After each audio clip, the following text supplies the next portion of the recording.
video is intended for robotics students who are looking to learn to run this AXYZ machine. So the AXYZ is what's called a CNC router, and we use it to make things like our gussets, and as well as like the bars that we use to, you know, build our robot. So the first thing that you're going to want to know how to do is actually turn the machine on. So to do that, if it's off like this, you know, none of the lights are on, nothing's lit up, you want to like rotate this emergency stop button to the right, like that, and then hit the green button. Live check. So then, yeah, the spindle will move up a little bit, and it'll, you can come over here, it'll ask you if you want to seek XY origin, and it says no, so you just want to come over here and hit this enter button. The next thing you're going to want to know how to do is how to actually move this whole head around the table. So if you come over here, there's this whole keypad is what you're going to use to move the spindle around. So like these 2, 4, 6, and 8 buttons, 2 moves it backwards, 8 moves it like towards you, 4 moves it left, and 6 moves it right. And 1 moves it diagonally up left, 3 up and to the right, 7 down and to the left, and 9 is down and to the right. And these 5 and 0 buttons, those are actually what moves your spindle, like this spindle itself, up and down. So 0 moves it down, and 5 moves it up. The next thing is you're going to need to know how to change the tools in this on the AXYZ. So we have 2 tools that we use, both of which are actually custom made just for this machine.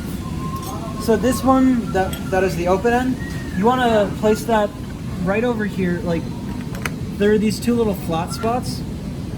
You want to just put it right in there. And this one, just put over the end. And to loosen, you want to like hold this top one steady and pull this one towards you. And for tightening it, it's the opposite. You just want to push that in, push them together. You can also remember, like, to loosen it, you pull them apart, and to tighten them, you push them together.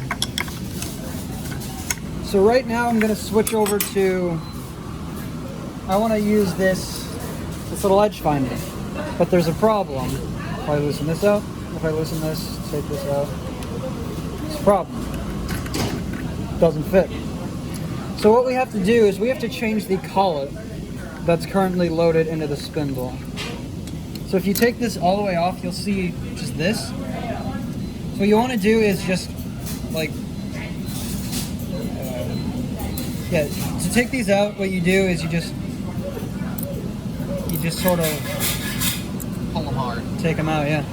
And then to put them in, so I want to put in this 3/8 inch one, you just snap it in. And so now, actually one thing first is you have to put the collet in before you put the tool in. And so now, then you can just tighten it by hand. And then you get your little wrenches. And remember, when you want to tighten them, you push them together.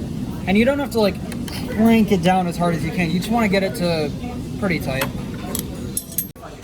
So there are 6 main functions that you're going to need to know when running this machine. Functions 1, 3, 9, 13, 19, and 84. So function 1, you need to set whenever you start up the machine, it's your maximum feed rate. So you just press function 1, and then set it to whatever the maximum feed rate is in your job. So like 108, for example.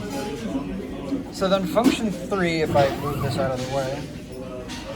So function 3 sets your origin at whatever the current position is of the spindle. So if you hit function 3, it resets your origin to be wherever the spindle is.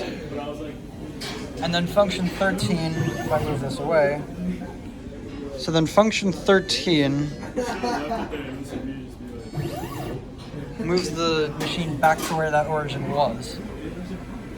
So then function 19, what it does is it switches between well, if I had a job loaded, you'd see that, but it switches between job title and XYZ coordinates. And then function 84 is easily one of the most crucial functions that you will need. So if I move this over to, I don't know, let's just say this bar, and I hit function 84, this is actually how we tell the machine where, in this case, where the top of this bar is, and also how far to lift off when it's moving over to the next shape. So what you want to do is actually what you first want to do is have just a little sheet of paper, like anything works. And you want to Don't use your clothing. Yeah, do not. That's a terrible idea. So I also you can move these. You should move these just out of the way. They're a little stiff. Yeah, they're a little hard to move. So you want to move this down, and then once you get to a good distance above your part, you want to hit this plus minus decimal point key, which sets your jog speed. So each time you press it, it switches between fast, medium, slow, and increment, which on increment it moves it by roughly 1,000th each time. So what you want to do is once you get a good distance above your part, set your jog speed to slow and just continue to move it down until you get to a point where you're not very far above your part at all.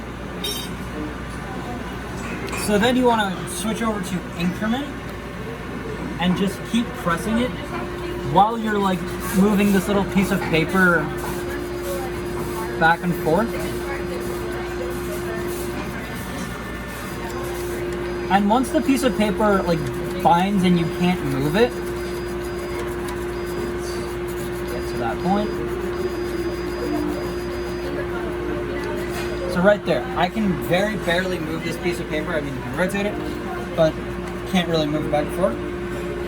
So then you want to hit the enter key. And now it's asking for lift bottom. So what you want to do is hit function 0, which when you're in things like this, hitting function allows you to manually input a value.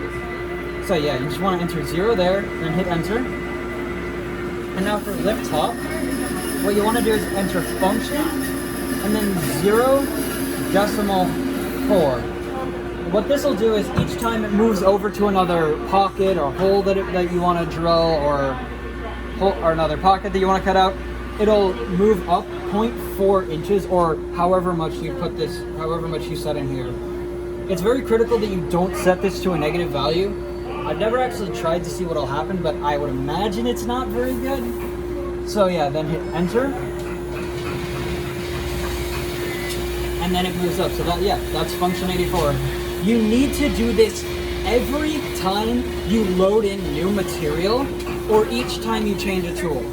If you don't, you will either not cut anything or you'll break a tool. And these tools are not cheap. They're like $20 each or something like that. One thing that you have to do before starting a job is you have to hit function 13 or else your job will start in the wrong spot and this could cause you to make parts wrong.